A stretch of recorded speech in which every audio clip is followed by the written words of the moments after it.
Okay, and everyone can hear me okay? Awesome. Okay, so I'm going to be talking about archiving and digitizing Black grandmothers' world making. And in addition to thanking Darren and Michelle, I also want to thank the funders that I have for this project.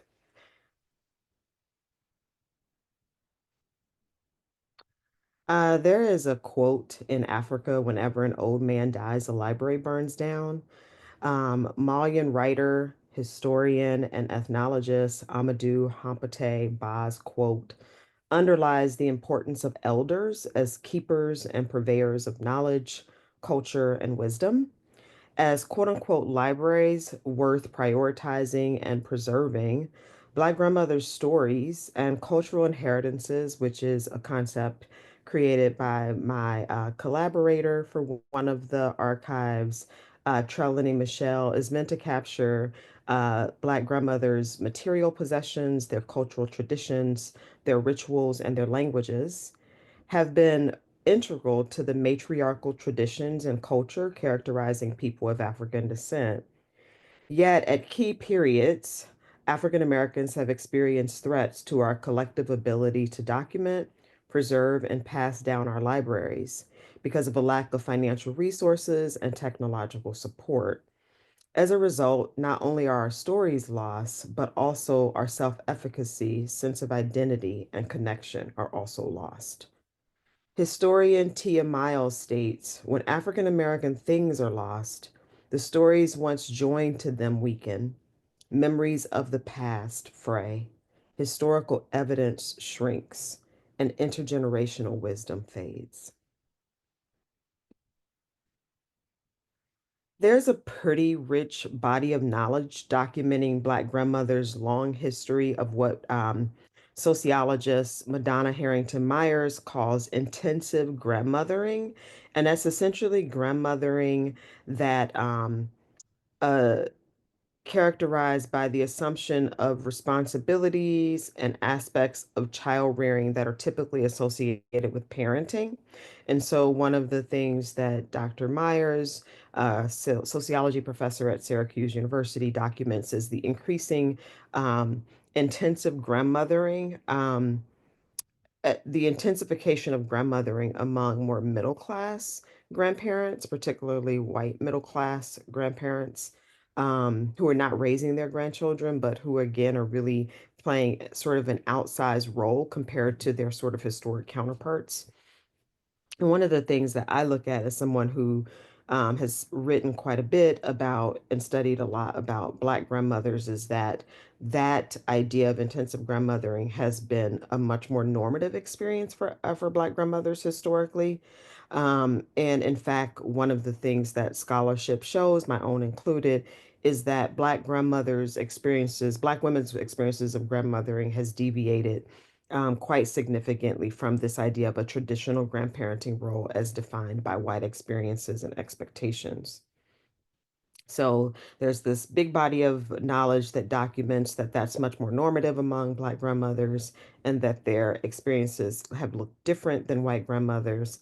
And there's a large body of scholarship that's looked at and pointed to Black grandmothers' long tradition of grandparent caregiving, which is something that I've studied quite extensively, um, as being really critical to family stability.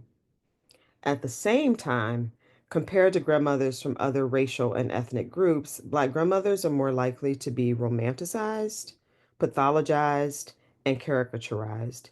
And how that ends up showing up with respect to them being romanticized are these historic tropes like the mammy, like them being thought about as big mama, and stereotypes of them as natural caregivers. With respect to them being pathologized, they're often blamed as the source of family breakdown. So, my work looking at Black grandmothers raising grandchildren in skip generation households where it's just the grandparent and the grandchild, there's sort of this underlying theme that I have to deal with in my scholarship that pushes back on blaming these women for the very circumstances that their families are found in versus looking to the impact of systemic racism and all of its sort of iterations. So residential segregation, poverty, so on and so forth. And they're also associated with hypersexualized pornographic search engine results. There's a book that I teach in my Black Digital Studies course called Algorithms of Oppression by Sophia Nobles, who's a professor at UCLA.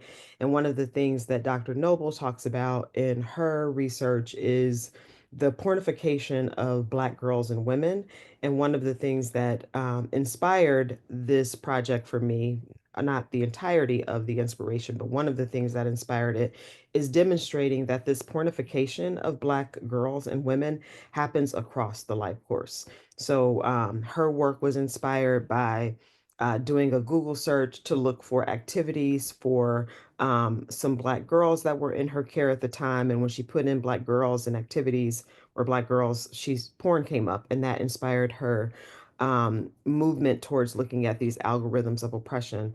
And one of the things that my students and I found when I was working on my second book project, which looks at Black grandmothering from slavery through the Great Migration, is that when you put Black grandmother into Google, porn was the primary search result that was coming up. And so, and this is not something that I'll show in a second, some examples of you find when you Google white grandmothers.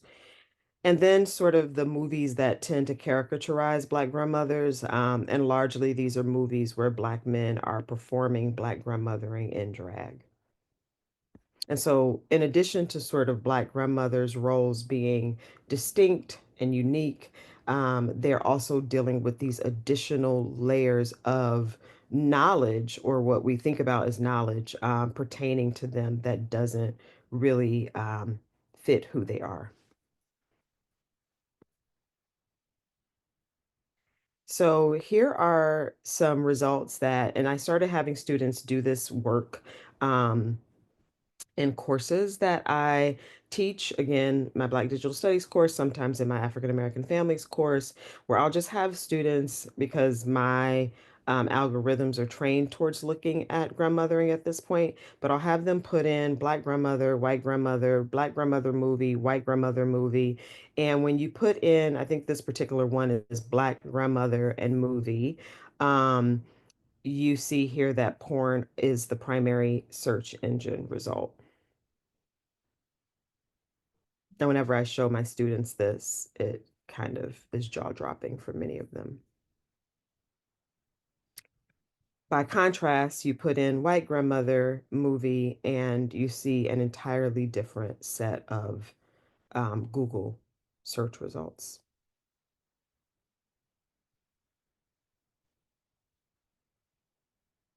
So the search results have improved since this picture was taken, the screenshot was taken in 2018, and it's improved for several reasons.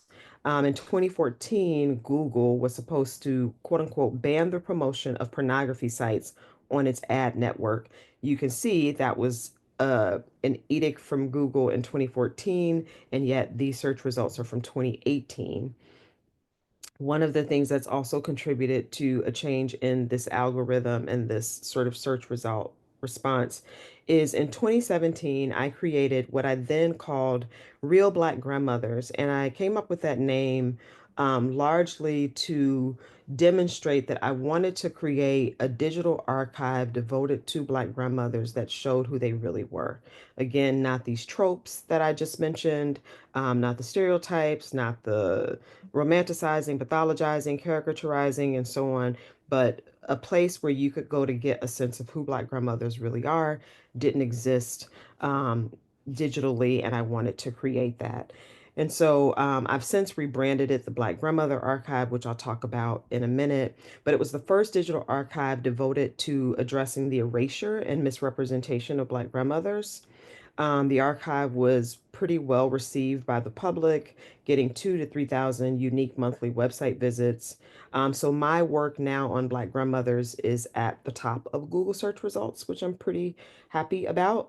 Um, and then in 2021, Google tweaked their image search results for racially diverse results to avoid incidences that show algorithmic bias. That's also a contributing factor to these results looking slightly different. But what I'm finding now, which is really interesting, my book, first book that I've written is called Grandmothering While Black, a 21st century story of love, coercion, and survival. Um, because I've written that book and I want to see sort of who's doing work around Black grandmothering in the country and in the world. And so I have my Google alerts set to Black grandmothers. And what I'm finding is that even though porn is no longer the primary search result that you get for Black grandmothers, um, Google alerts, which we know sort of you have the crawlers that look at new websites that are popping up online. And what I find is that even within my Google alerts, I'm still getting porn as a result associated with Black grandmothers. So something that I plan to do moving forward is to put some alerts on white grandmothers to collect some data about the continued ways in which the porn industry buys these keywords and influences search results. So that's sort of a next step for me, something I plan to document and write more about.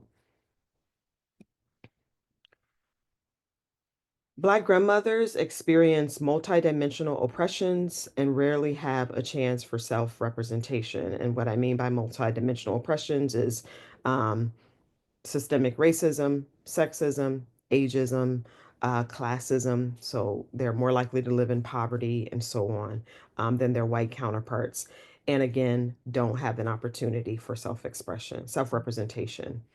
My project offers a readily accessible digital resource for Black grandmothers to contribute to and control the stories we tell about their lives.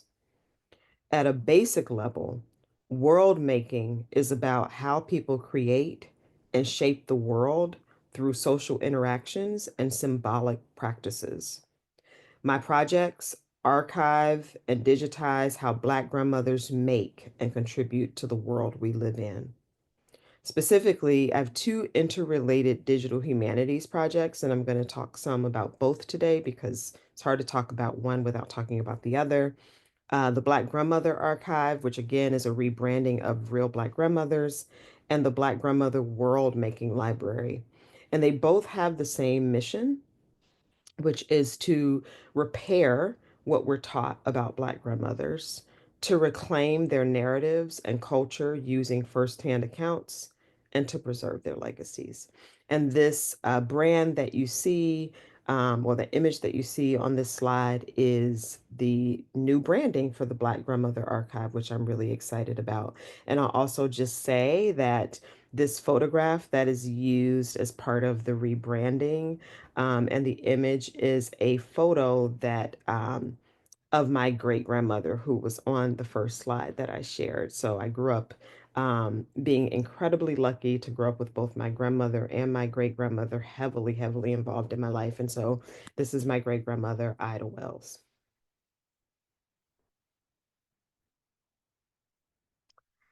As a tenure track assistant professor, I was working on two book projects. My first book, which I already mentioned, Grandmothering While Black, which is the cover here that you see.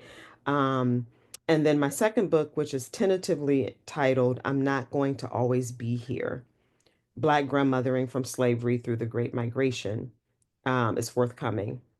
As I devoted my time and energy to completing my first book for tenure, I had to step away from working on the archive. However, it was while working on these two books and teaching Black digital studies as part of our data science minor here at the University of Washington that I conceived of the next iteration of this digital humanities project. Initially, I sought to create a virtual space to depict Black grandmothers in a real rather than imagined way. However, after reading and teaching the work of Black feminists and digital humanists like Kim Gallen, Sophia Noble, Ruha Benjamin, Moya Bailey, and Catherine Knight Steele, I then sought to directly document the impact of systemic racism, sexism, classism, and ageism in the lives of Black grandmothers. or as Sophia Noble, let me dismiss this, sorry, or oops, you don't want to read my email, or as Sophia Noble, again, sociology professor and author of Algorithms of Oppression, How Search Engines Reinforce Racism. Sophia Noble sort of urged something that became a bit of a inspiration for me in thinking about the next phase of these projects, or this project, particularly the Black Grandmother Archive. Um, she says that we need to move beyond cultural production, which has, in her words, given us a limited postmodern view of contemporary problems, one that obscures some of the concerns that might otherwise be taken up and intervened with differently. So getting past sort of just Black grandmothers and what they have to show and teach us about African American culture. In addition to that, I still do that work, but in addition to that, really looking at Black grandmothering as a site that then demonstrates these various forms of oppression and how women both experience those various forms of oppression and also how they cope and resist. So absolutely Black feminism has shaped how I'm thinking about this work. Um, Another important source of framing and inspiration has been Black digital humanities work.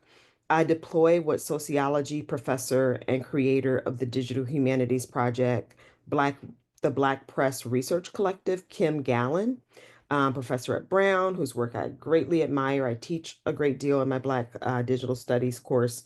She refers to as a technology of recovery. Dr. Gallen says, I would argue that any connection between humanity and the digital therefore requires an investigation into how computational processes might reinforce the notion of a humanity developed out of racializing systems, even as they foster efforts to assemble or otherwise build alternative human modalities. This tension, enacted through what I call a technology of recovery, is characterized by efforts to bring forth the full humanity of marginalized people through the use of digital platforms and tools. And I very much see these projects as doing that work of a technology of recovery, bringing forth the full humanity of African American grandmothers and, by extension, African Americans through the experiences of Black grandmothers and the lens of Black grandmothers by using digital platforms and tools. I'm also incredibly inspired by Black archival practice, which goes beyond sort of the professional boundaries of archiving, including naming what hides in plain sight, excavating and recovering what lies beneath or below the surface, and offering this to a public through storytelling and creation.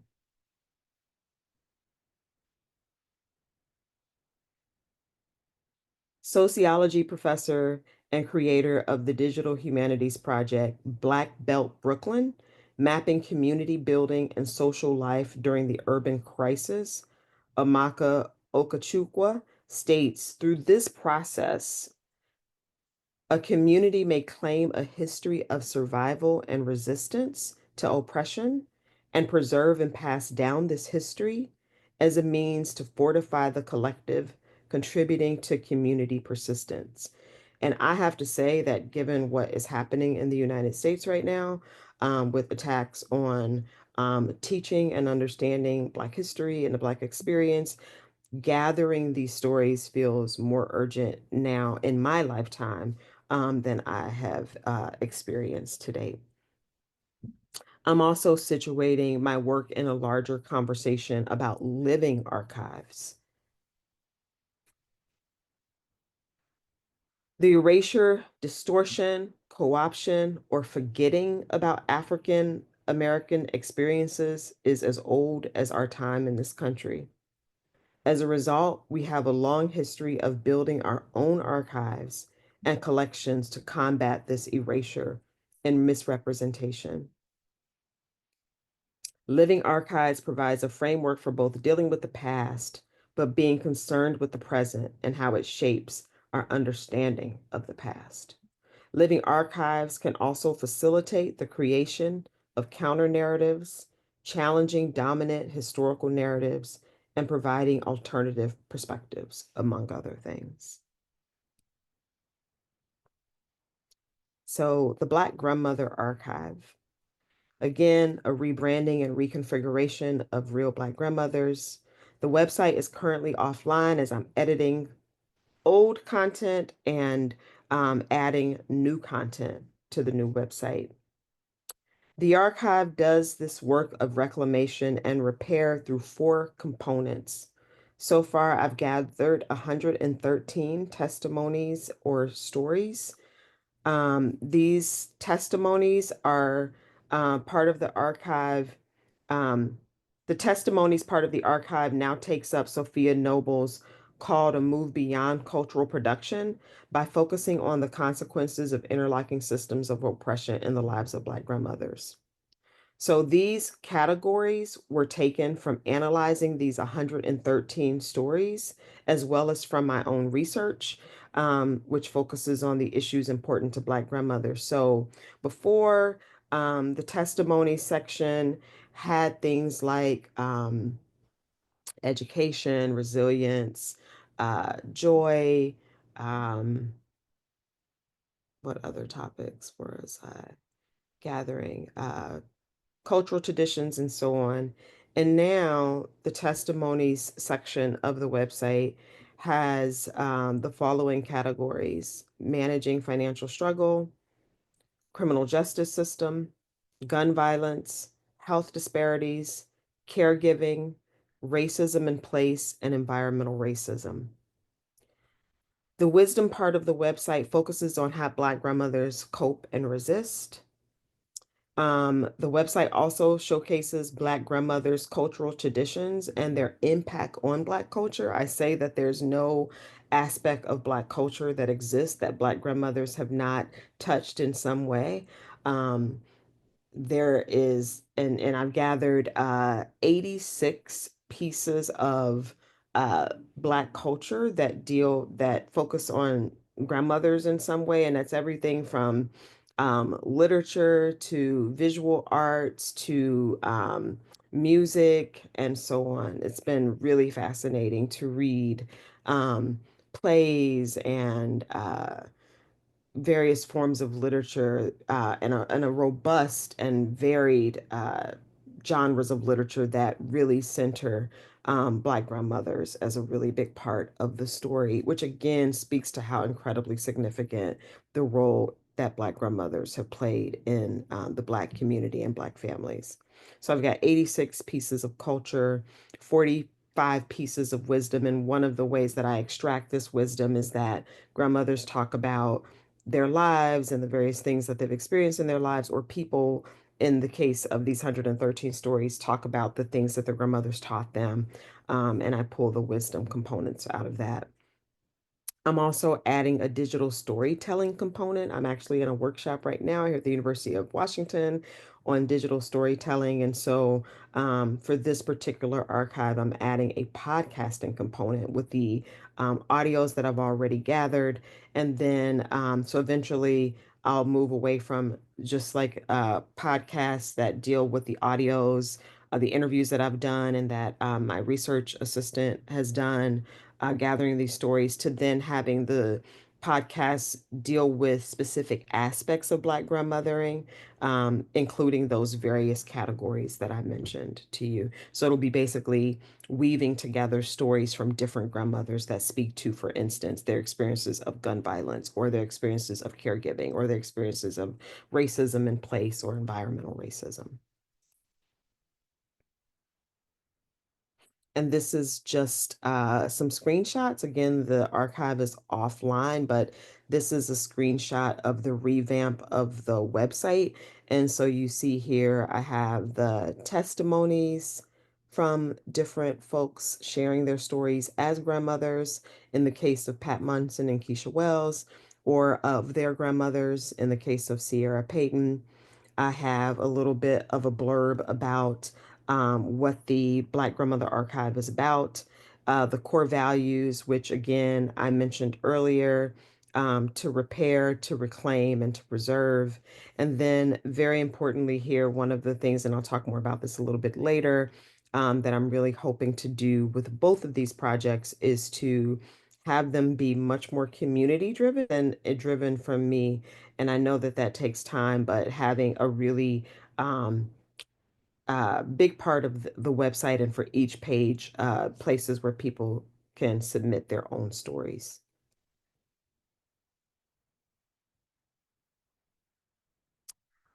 So the Black Grandmother World Making Library was also created, like the Black Grandmother Archive, as an urgent intervention to knowledge production about Black grandmothers. In this particular project, really excited about it.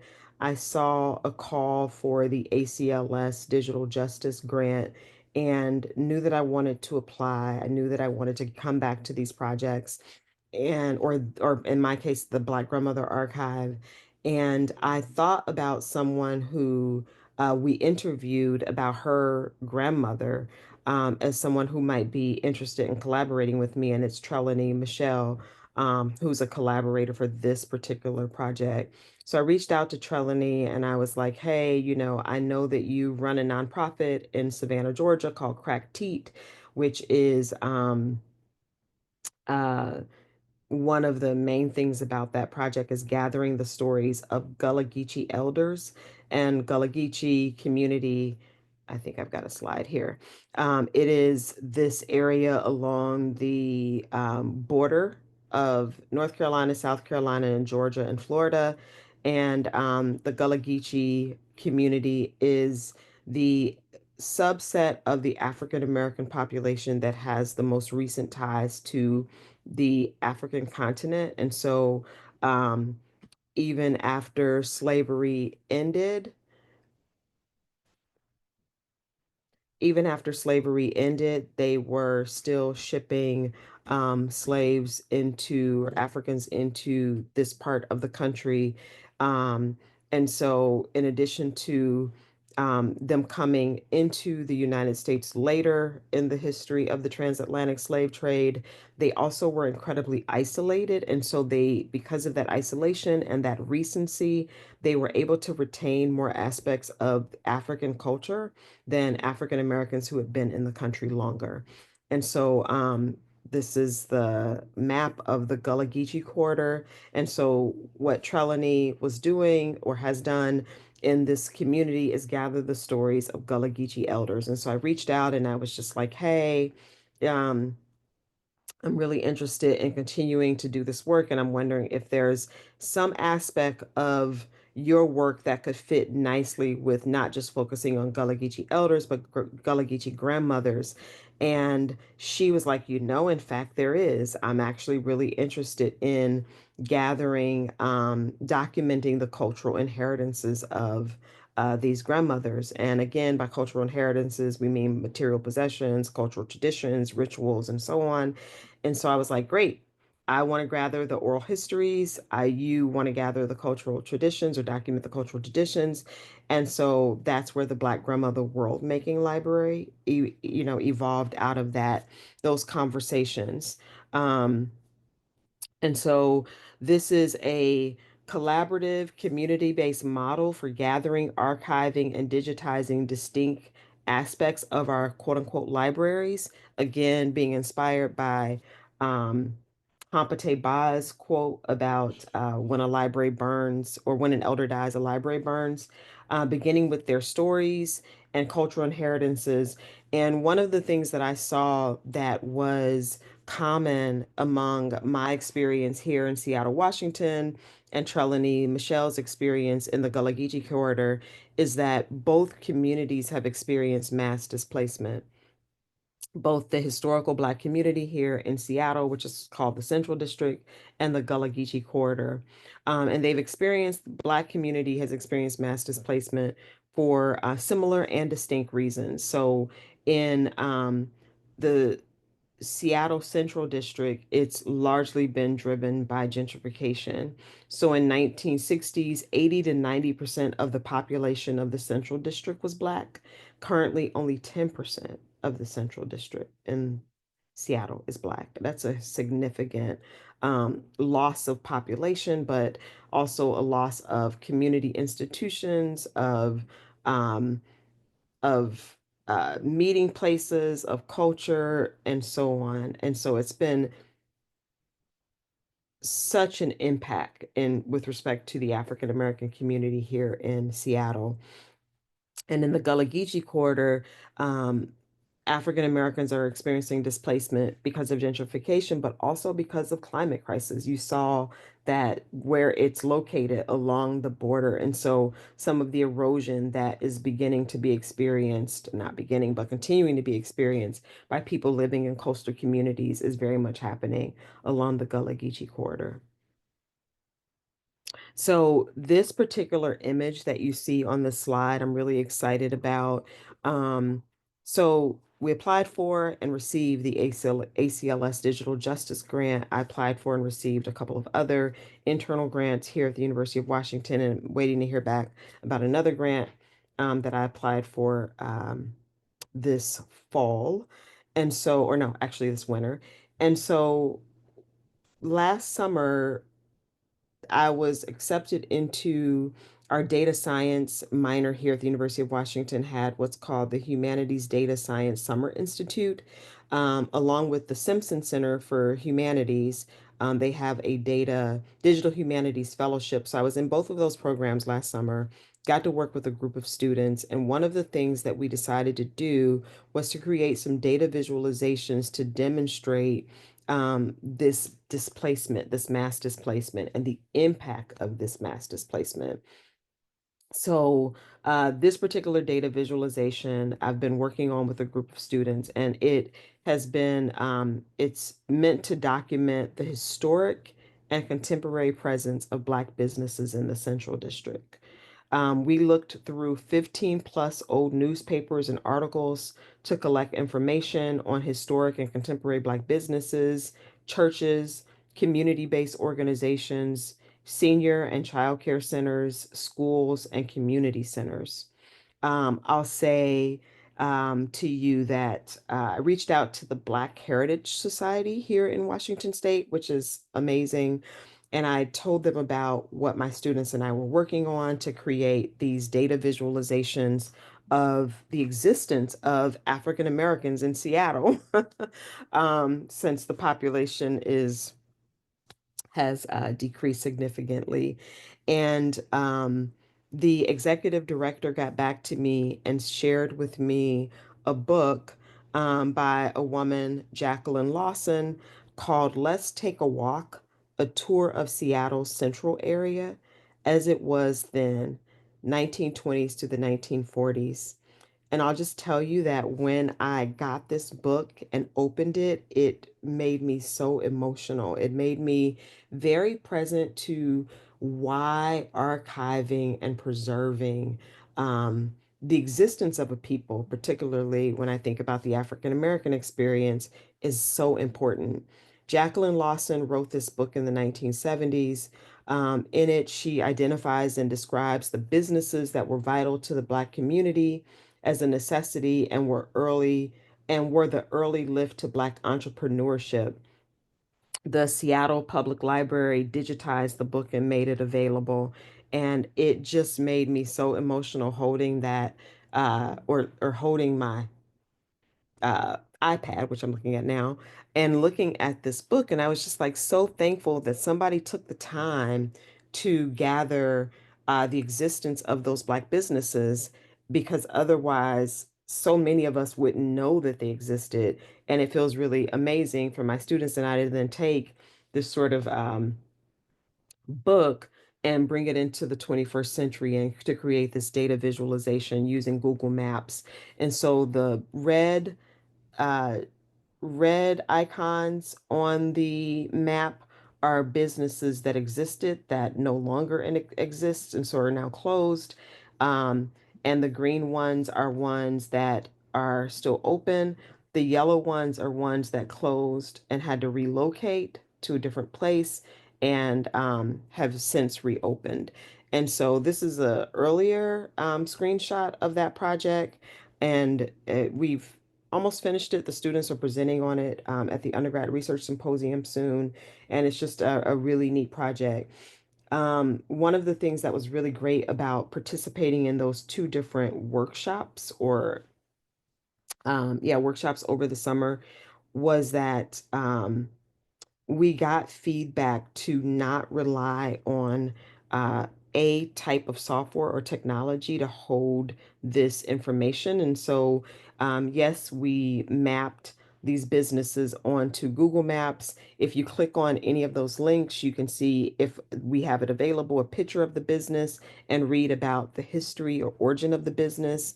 But we also created a spreadsheet with extensive data on these institutions, like the address, the years that they were opened, the founders, excerpts, comments, and when we could, photographs. We also have made a Google form so that when we share this with the public, people can actually share their experiences of these various businesses and community institutions, or offer up ones that we don't know about. So I'm really excited about that project. We've also created data visualizations of a decline in Black homeownership and total population for the website. So these are things that will make their way to the Black Grandmother World Making Library website. So for the Black Grandmother World Making Library, the website will have three components.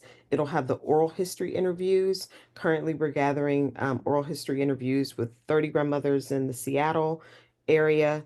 And I won't just say the Central District, because so many people have been displaced. And so they're living in other parts of the greater Seattle region. But many, if not all of the women that I've interviewed so far, have actually had deep ties to the Central District. Their parents grew up there, they grew up there, owned homes there, and so on and so forth. There's a really amazing local organization, I want to name them, called Wanawari, and they are doing a lot of work to help also preserve this history. And they have documented that there are now only 800 homes left that are Black owned in the Central District. So 30 grandmothers in Seattle, 30 grandmothers in the Gullah Geechee quarter. And then we're doing the same with respect to cultural inheritances, and how we're approaching that is asking grandmothers to share with us what things they want to bequeath to the next generation of their possessions, of their traditions, of the things that are sacred and important to them. What are they? And what are their plans for making sure that the next generation has access to that, either material possession, that ritual, and so on. And so we bring in a photographer, and we're documenting what the thing is or what the practice is, and then having them talk to us about it in real time. And what we're working on in terms of digital storytelling for this website, which is again a course that I'm in right now, we meet tomorrow, and we're working on video storytelling. So we'll have these beautiful images of rituals, traditions, material possessions, and these grandmothers' voices, and telling us about what these mean to them and what they hope that they will mean to future generations of their families, and in the African American community.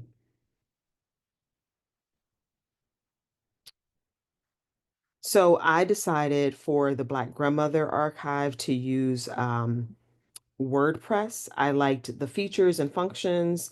I also supports my ideological decision to treat the African American community as my primary audience, and scholars, practitioners, and the larger public as secondary audiences. Um, and that was after looking at Omeka, Scalar, Manifold. However, given funding constraints, and so on, I'm planning to use Scalar to build out the Black Grandmother World Making Library website this summer, and into the fall. My university has access to it. It just seems like a really kind of easy thing to do, to address not having to spend money on a web developer to do yet a second website. The communities where I work have a long history of distrust concerning how their data is used and misused. We're caring for and protecting the data provided by our interviewees in several ways, including at a basic level, allowing grandmothers to tell their stories if, in their own way. So, if they choose to do so, grandmothers can opt out of the interview protocol. We have one. I have an oral history protocol. Trelani Michelle has a cultural inheritance interview protocol, and they can share their stories in whatever way they choose. We also have a release form that we created with input from the target population. And we've agreed not to share anything that they don't want made public.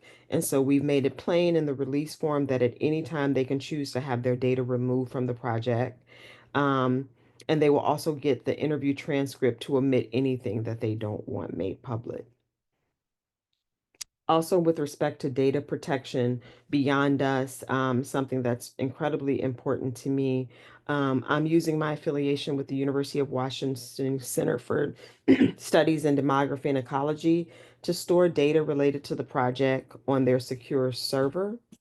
And I'm also exploring creating a long-term sustainability plan that ensures that the data that we gather will be cared for and protected beyond our involvement in the project. So I'm thinking a lot about um, having this information available for folks who are interested in using it in a variety of ways in the future. My second book, I'm Not Going to Always Be Here, Black Grandmothering from Slavery Through the Great Migration, um, was one of the inspirations for creating Real Black Grandmothers. I created a database along with some students, created a database of every digital archive I could find related to the African American experience from slavery through the Great Migration. And that includes the Library of Congress, um, slave narratives that were gathered as part of the uh, Federal Workers Project. Um, the UNC Chapel Hill has Documenting the American South, and they have a slave narrative component. Duke University, Behind the Veil, has gathered stories of African Americans living through the Jim Crow era, and so on. And so, created a database with all of those digitized archives and then mined them for what Black grandmothering looked like across these different historical time periods. My hope is that moving forward, people won't have to do that, that they will have an archive that exists that is solely focused on Black grandmothering and understanding not just their experiences, but understanding African American history and culture um, through their experiences, through their gaze. So very much hoping to thinking about creating this sort of long-term sustainability plan. And what that also looks like is working with folks that we are already in community with. Both of us have deep ties to museums, to archives, uh, and so on. And so using those to kind of help think through what the sort of contingency plan will be for holding on to all of this work that we're doing and making it accessible. We're working to cultivate and strengthen our relationship with archival and preservation repositories. Up, sorry.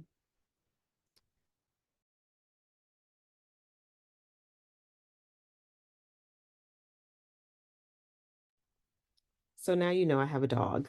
So we're working to cultivate and strengthen our relationship with other archival and preservation repositories where we both have relationships to ensure that the records that we gather are protected and cared for beyond our program.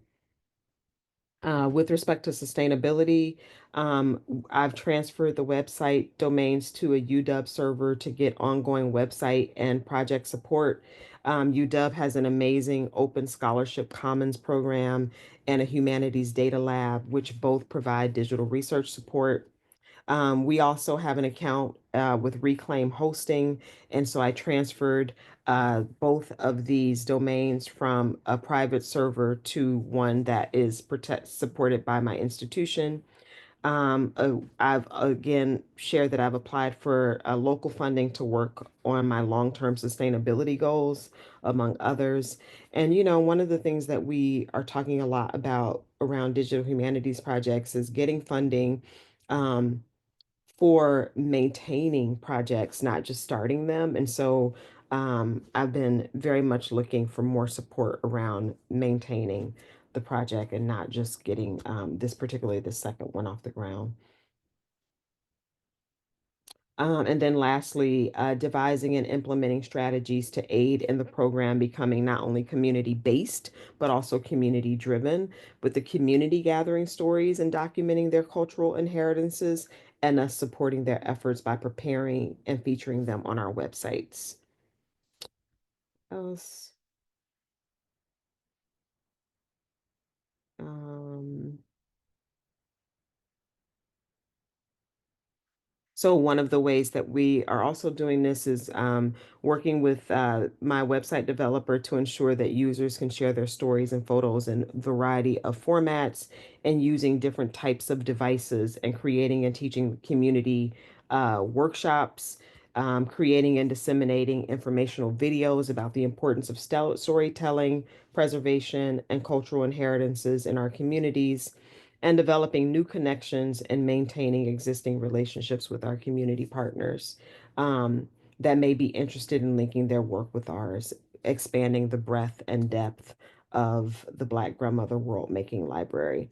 One of the things that I'll end by saying the thing that I'm working on right now is um, is really looking at and documenting the metadata, especially given the different kinds of data that we're gathering and that will amass when we join forces with other initiatives and programs. So one of the sort of visions that I have for the Black Grandmother World Making Library is that we've got these oral histories, we've got these cultural inheritances, but capturing Black grandmothering through other mediums like linguistics. And so wanting to work with folks who are doing other kinds of preservation and archival efforts. Like there's some dope folks that I know who are doing sound studies and linguistical stuff. And so being able to sort of gather that aspect of the Black grandmothering experience. And again, not just Black grandmothering, but the African American experience.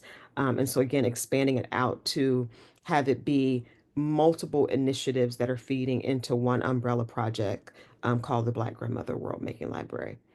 So I will stop there and open it up for questions. I'm going to stop sharing. Um, Wait a second. Thank you so much. It was fascinating and incredible work.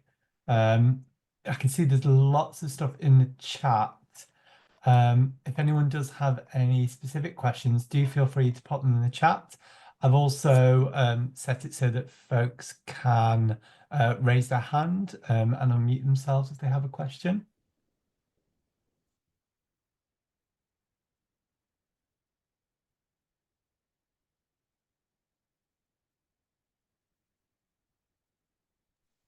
Alice, I can Hi. see you've got your hand up. Go ahead. Thank you. Yeah, I don't know if there was anyone before me in the chat, but thank you so much, LaShawnDa. That's blown me away a bit, and it's a lot to process that I'm going to dive into looking at all your resources. Thank you. There's so much I'd love to ask you, but I want to ask a more sort of pragmatic question, and I'll follow up with the other ones with you separately. Given the times we're in that with the Trump administration and the rise of censorship and technological white supremacy, etc., and those increased risks with the work that you're doing, despite how secure you seem to be making it, which is impressive. I'm wondering, from your point of view, what might be helpful speculatively at this point from allies over the pond here in the UK. I know we've got a global audience here too, but I'm based at UCL in London, and been having conversations with some colleagues there about how can we start to build some transatlantic kind of support and advocacy and resource sharing around these issues. So if you had any thoughts on that at this point, that would be really good to hear. You know, Alice, I love this question. It's giving me chills actually. I have to say, like it's a different world, right? Like I got so much incredible feedback when I started this work back in 2017. It was featured in the Seattle Magazine and the Seattle Times and the Chicago Tribune and the Journal of Blacks in Higher Education. And people were like genuinely interested in learning about Black grandmothering, people who didn't even have a Black grandmother. Um, Now, obviously, like I worry about being trolled and my safety, the safety of the data. Thank goodness. There are those of us at the University of Washington who are working on all kinds of sensitive projects that we have an incredible layer of protection with our Center for Studies in Demography and Ecology. So I feel like I'm able to sort of protect the data in that way. Um, I do feel like one of the things that I'm having to do that's different is the heightened moment of anti-Black racism, attacks on DEI, and so forth means that having these conversations with the grandmothers that we interview looks different, right? Like the degree to which they want their stories out there, I think looks different. And it's having to really just honor that. I think that's one thing. I went to a conference recently. It was amazing. In fact, I'm meeting with someone from the conference on Sunday for brunch. She's in town from Seattle. I'm in Seattle from DC. The German Historical Institute had a conference, and one of the people there connected me to someone who runs a group called the Black Memory Workers. And so it's a monthly group of folks who are doing this work globally. And that has been incredibly great space to sort of think through um, how to do this work in this really dire time, frankly. One of the things that is inspiring about being a part of that group, because I teach about sort of archival work, is that we have always, as a community, done this work. We've done it in very difficult times. We did it during slavery with the free Black population doing it. We did it after slavery with Black communities, churches, and so on. Benevolent society starting to do this work. And so I'm very much even more inspired and committed to doing it now. And one of the decisions I made for myself when when things changed is that, well, what will your life look like, in the new Trump era? I'm like, I'm still going to gather these stories. I'm still going to gather them. I'm going to showcase them. I'm going to use them to demonstrate um, what living in America as African Americans looks like. And yeah, so I don't know if that answers the question, but I'm definitely open to all kinds of ways of thinking through how we can support folks who are doing this kind of work. In fact, one of the projects that is also deeply inspiring me, and I feel like this person's coming really hard in this moment right now, is I think it's called the Black Lesbian Archive. She's now like teaching courses on like putting together you all know what I'm talking about, the sort of I can't, the word is escaping me, but basically, components of your life that you want to sort of preserve and hold on to, um, if they're open 10 years from now or 20 years from now or so on. Like, so she's teaching communities how to do more of this work for themselves. And again, I think that by and large, and I can't speak for the entire Black population, obviously, but I think while there's fear on the one hand, I think there's even more of a commitment to tell our stories and to make sure that our history is preserved and shared, to disseminate it. Thank you so much. I'm just putting a couple of things in the chat for you to look at later, the Thank you. organizations that might help. Yeah. I really appreciate it. Thank you. I'll make sure that the chat gets saved as well, and we can add it onto the website 'cause there's lots of stuff in there as well. Does anyone else have any questions? We have got some time if you want to raise your hand or add it into the chat.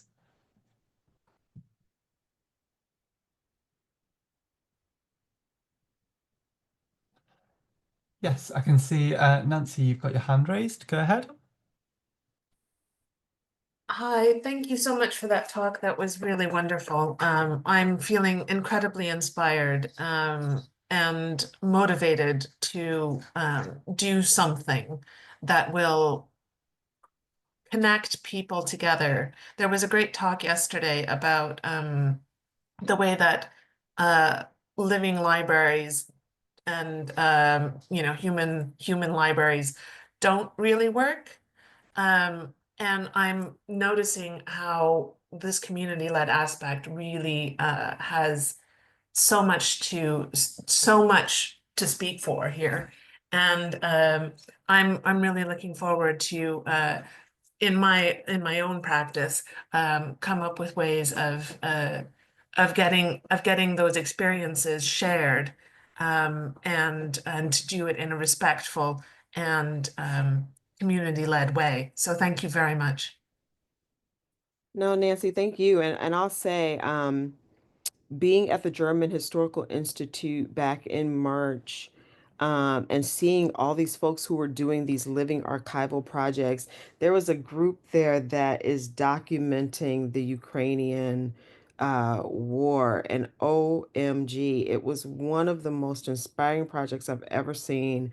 And they have found a way to, even in the midst of war, create a platform for people to upload in real time their experiences. And it's like, wow. Again, it was like, as I looked at their work, it reminded me of my experience looking at Jacqueline Lawson's book, documenting Black Seattle in the 1920s and 1940s.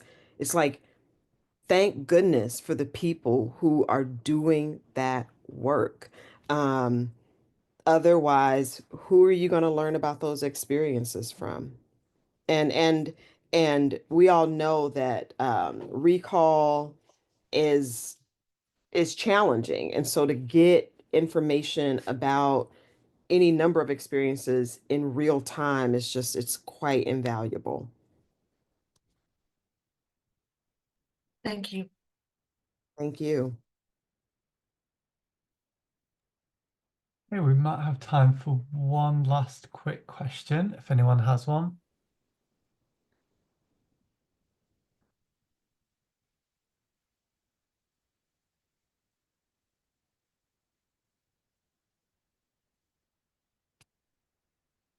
See any hands up or anything in the chat. So I think what we'll do is end there rather than have a question that feels rushed or we won't be able to answer fully. But thank you again so much. That was such an incredible way to finish off the conference. And yes, if everybody in the chat could also express their thanks, that was wonderful. Thank you.